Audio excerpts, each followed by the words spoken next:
Nous vous saluons dans le précieux et glorieux nom de notre Seigneur Jésus. Nous sommes très heureux de vous retrouver encore dans la grâce du Seigneur. Alors nous étions en train de nous préparer pour vous apporter quelque chose de meilleur. Alors ce matin, notre message est intitulé, le thème est intitulé « Le messager de Jézabel ». Le messager de Jézabel. Alors pour cela, on va lire dans 1 Roi 19, verset 2. 1 Roi 19, verset 2, on dit « Et Jézabel envoya un messager à Élie, disant ainsi, m'efface les dieux, et ainsi il dit tout, et ajoute autant pour moi, si demain à cette heure, je ne mets ton âme comme l'âme de l'un d'eux. » Donc voici le messager que Jézabel a envoyé à Élie, le prophète de Dieu, l'homme qui a défié les prophètes de Baal, dont nous avons vu la dernière fois. Il a tué 850 prophètes de Baal, lui seul. Alors, Jézabel donc envoie son messager pour défier maintenant le prophète de Dieu, Élie, l'homme de Dieu. Et quand nous regardons d'abord, Jézabel est l'image de Satan. Jézabel est l'image de Satan, de l'ennemi qui s'attaque en permanence aux enfants de Dieu, pas n'importe quel enfant de Dieu, mais les enfants authentiques de Dieu. Ici, Élie représente l'homme de Dieu, le représentant du royaume des cieux. Donc, Jézabel était le pion de tous les désordres qui se passaient en Israël. Donc, c'est elle qui a apporté les poteaux d'Akhéra, les Baals, les Astartés. Elle a amplifié ça en Israël. Et quand nous lisons la Bible, nous voyons que elle a été même l'objet de la mort de Naboth. Donc c'est elle qui a monté le coup jusqu'à tuer le Naboth qui ne voulait pas céder son champ. Et Apocalypse nous montre, quand nous lisons dans Apocalypse 2, verset 20, Apocalypse nous montre que Jézabel serait le dernier fléau qui va menacer le corps de Christ, qui va menacer les chrétiens, qui va menacer l'Église. Si nous lisons ce passage, par exemple, le verset 20, on dit « Mais ce que j'ai contre toi, c'est que tu laisses la femme Jézabel, qui se dit prophétesse, enseigner et séduire mes serviteurs. » Vous voyez, pour qu'ils se livrent à l'impudicité et qu'ils m'en deviennent sacrifiés aux idoles. Vous voyez, donc le dernier livre de la Bible nous présente Jézabel comme le dernier fléau qui va menacer le corps de Christ, qui va menacer les chrétiens. Donc, premièrement, Jézabel a pour mission, elle se présente, elle est une fausse prophétesse, elle se présente comme une enseignante, vous voyez, elle a la séduction, vous voyez, elle conduit les gens à l'impudicité, vous voyez, elle conduit les gens en tout cas à la compromission. Donc voici un peu l'arrière-plan de Jézabel. Et quand nous lisons encore la Bible, nous voyons que Jézabel était la fille de Théd-Baal, roi des Sidoniens. Donc on voit déjà l'origine de son nom. Donc voilà un peu l'arrière-plan de Jézabel. Alors la Bible nous dit, selon le passage que nous venons de lire, que Jézabel, femme d'Akab, envoie un messager à Élie. Elle a envoyé un messager à Élie, lui fit dire ainsi, que les dieux me traitent dans toutes les rigueurs, si demain je ne fasse de ta vie ce que tu as fait de la vie de chacun d'eux. On dit, dès que Élie a entendu cette parole-là, le grand Élie, l'homme de Dieu, celui qui a défié les prophètes de Baal hier, il a tué 850 prophètes de Baal. Lui seul, vous voyez, donc quand l'onction est descendue, il a pu opérer les grandes choses, il a tué les 850 prophètes de Baal lui seul, mais un simple messager de Jézabel, qui n'avait même pas une arme en main, qui n'avait rien du tout, qui était à main nue, mais qui avait seulement la parole, va défier le grand prophète Élie. Et on nous dit que dès qu'il a entendu cette parole-là, Élie s'est levé et il a fui. Mais ce n'est pas possible. Comment pouvez-vous comprendre que l'homme de Dieu, l'homme d'onction, celui qui a opéré des signes de prodiges, celui qui a ressuscité les morts, celui donc qui a multiplié la nourriture, qui a multiplié les pains, comme le Seigneur Jésus a multiplié, voyez, on dit que cet homme-là, une simple parole de Jézabel. Jézabel n'était même pas en face d'Élie. Jézabel a envoyé son messager. On dit une simple parole, un simple messager de rien du tout a effrayé Élie à tel point, sa parole a défié et semé la terreur en l'homme de Dieu. Donc Jézabel a ses messagers partout.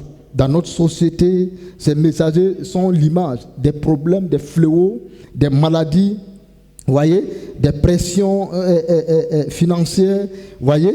Donc, Élie a oublié automatiquement. Dès qu'Élie a entendu ça, il a oublié que hier, il a fait des grandes choses.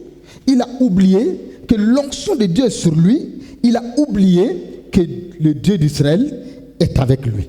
Voyez? Donc, un simple messager. Une simple parole. Donc, ça veut dire qu'il y a une puissance dans la parole. Donc, il y a une puissance, que ça soit positif ou négatif, il y a une puissance dans la parole. Comment on peut comprendre un grand homme de Dieu qui était qui marchait avec Dieu, qui écoutait la voix de Dieu, mais qui s'est laissé manipuler, envahi par une simple parole venant d'un homme de rien du tout, un simple messager. Et c'est ça qui a fait fuir Élie. Et voyez ce qui va arriver maintenant à Élie. Quand nous lisons 1 Roi 19, le but du messager de Jézabel, c'est d'atteindre la vie d'Élie. Une fois que l'homme de Dieu va tomber dans ces 4 grands éléments-là, alors il ne pourra plus rien faire. Alors il va devenir la proie de Jézabel. Donc, il y a 4 grands éléments que le messager de Jézabel veut atteindre dans votre vie. Il y a 4 grands éléments. Premier élément, quand nous lisons 1 Roi 19, quand nous prenons le verset 3, le verset 3 nous dit, quand Élie fuyait devant Jézabel, il dit, il arriva quelque part, il abandonna son serviteur. Comment on peut comprendre? Élie abandonne son serviteur. Le prochain qui va recevoir l'onction d'Élie et qui va amener l'évangile partout, qui va apporter le nom d'Israël partout, le nom du Dieu d'Israël partout, alors Élie, à cause du découragement, à cause de la lâcheté, à cause de la peur, à cause du messager d'Isabelle, alors Élie arrive à un niveau, il abandonne premièrement son serviteur. S'il a abandonné son serviteur, qui va maintenant seconder Élie? C'est ça le problème. Verset 4, il demanda la mort. Vous voyez, deuxième élément. Donc il demanda la mort. Élie, grand homme de Dieu qui a donné la vie aux gens, lui il s'assoit aujourd'hui, il crie à Dieu, il demande à Dieu de le tuer, que lui veut mourir. Mais ce n'est pas possible. Donc vous comprendrez que les messagers d'Isabelle, ses paroles sont tellement puissantes. Mais Élie devrait se rappeler que lui, il est messager de Dieu. Il devrait se rappeler, oui, Jézabel a une parole puissante. Mais il y a un Dieu qui est au ciel qui a une parole plus puissante que Jézabel.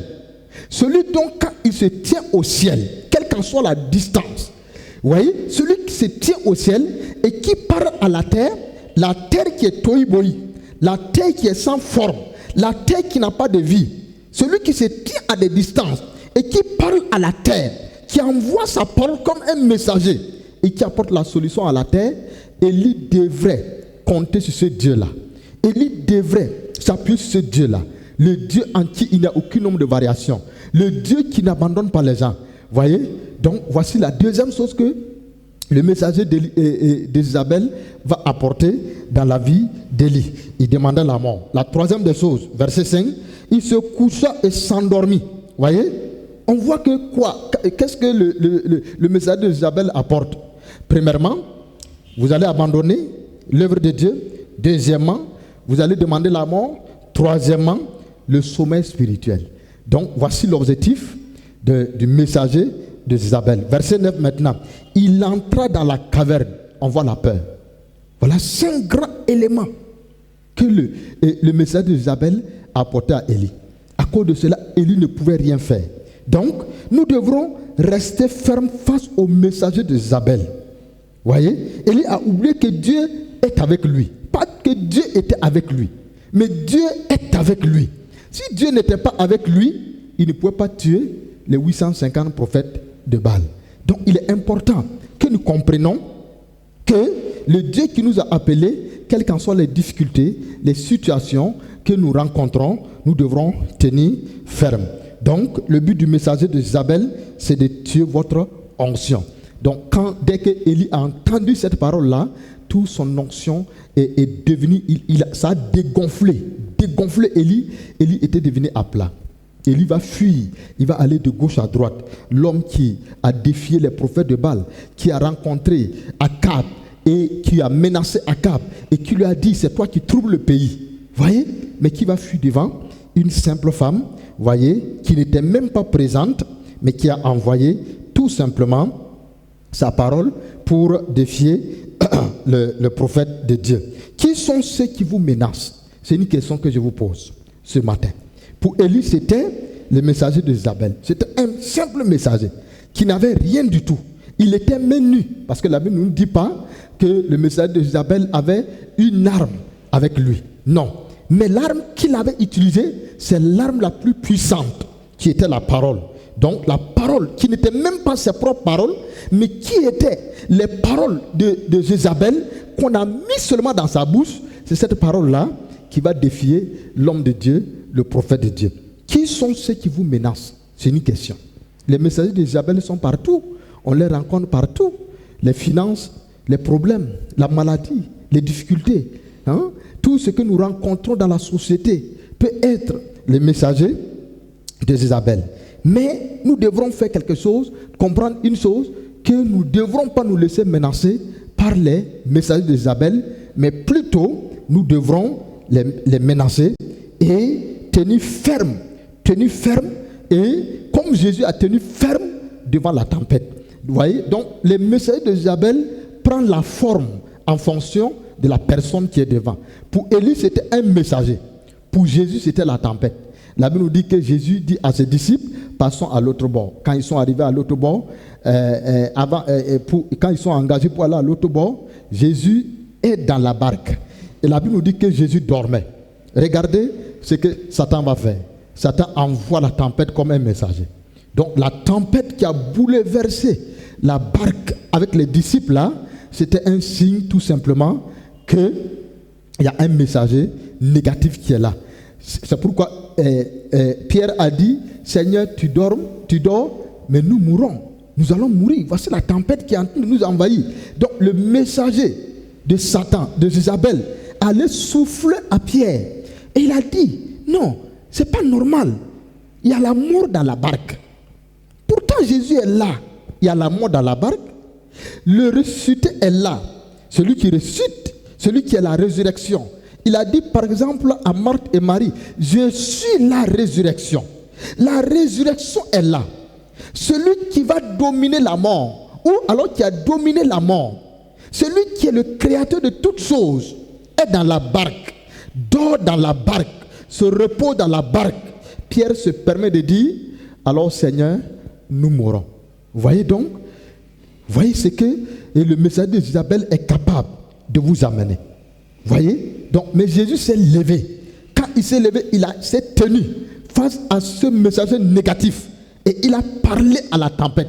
Voyez? C'est ce que Élie devrait faire. Si le messager de Jézabel est venu avec une parole, Élie devrait utiliser aussi la parole.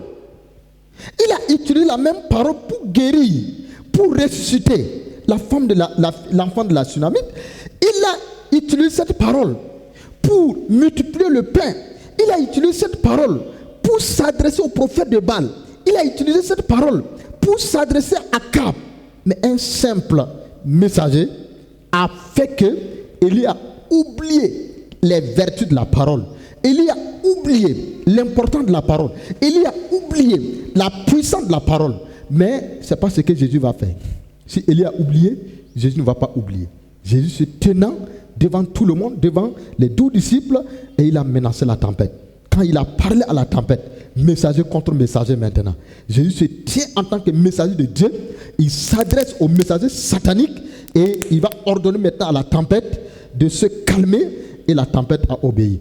Si nous prenons l'apôtre Pierre, le jour de la crucifixion du Seigneur Jésus, quand on a arrêté la nuit dont on a arrêté le Seigneur Jésus, la Bible nous dit qu'une simple femme est encore venue.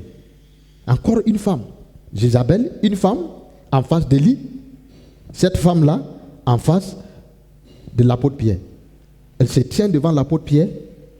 Il dit, mais tu parles comme un Galiléen. Mais je t'ai vu marcher avec cet homme-là. Regarde la réaction de Pierre. Qui? Je ne le connais pas. Pierre a renié le Seigneur Jésus 3 fois. Pourquoi? Parce que une simple messagère s'est tenue tout simplement et il a effrayé Pierre. Nous devrons tenir ferme face à nos messagers. Quels sont les messagers qui sont dans nos quartiers, dans nos familles, dans nos maisons? Les problèmes, les difficultés, la maladie, les problèmes financiers, les pressions financières peuvent être les messagers de Jézabel. Donc, je vous annonce une bonne nouvelle. Vous êtes un messager de Dieu. Si un messager de Jézabel vient, sachez une chose, que vous êtes un messager de Dieu. La Bible nous dit, vous n'êtes pas un simple messager. Vous êtes le messager oint de Dieu. Parce que la Bible nous dit, vous serez mes témoins, vous recevrez une puissance et vous serez mes témoins. Et vous allez commencer à Jérusalem, en Samarie et en Judée, aux extrémités de la terre. Donc, voici la bonne nouvelle que Dieu vous donne ce matin. Toi qui m'écoutes, toi qui me suis actuellement, tu n'es pas n'importe qui, tu es le messager oint de Dieu. C'est pourquoi Luc 4:18 nous dit, Jésus dit, l'Esprit du Seigneur est sur moi. Voilà comment un messager doit parler. Un messager ne doit pas se laisser intimider. Voici, l'Esprit du Seigneur est sur moi, car il m'a oint, l'Éternel m'a oint. Il m'a oint pour libérer les captifs. Il m'a oint pour proclamer une année de grâce. Il m'a oint pour annoncer la bonne nouvelle. Vous voyez? Donc, vous n'êtes pas n'importe qui. Donc, vous êtes le messager du Seigneur des Seigneurs, du Roi des Rois. Ne vous laissez pas intimider. Emboîtez le pas de votre Roi, de votre Seigneur, de votre Maître. Tout disciple accompli devient comme son Maître. Donc, fais comme le Seigneur te demande. Tu n'es pas n'importe qui. Que la grâce du Seigneur soit sur toi. Que le Seigneur te bénisse au nom de Christ Jésus. Et que tout messager, toute pression financière, émotionnelle, spirituelle, d'ordre moral, conjugal, matrimonial, tout messager négatif qui se dresse contre toi, je prends autorité maintenant sur ce messager négatif et je les ordonne au nom de Christ Jésus qu'il te libère, qu'il libère ta famille, ta pensée, ta vie, ton entreprise. Maintenant, qu'il libère ton cœur de la peur, que la peur s'en aille, que le doute s'en aille, que l'onction fraîche revienne sur toi maintenant et que tu domines sur tout Jézabel, sur tout messager négatif. Maintenant, au nom puissant de Jésus, Amen.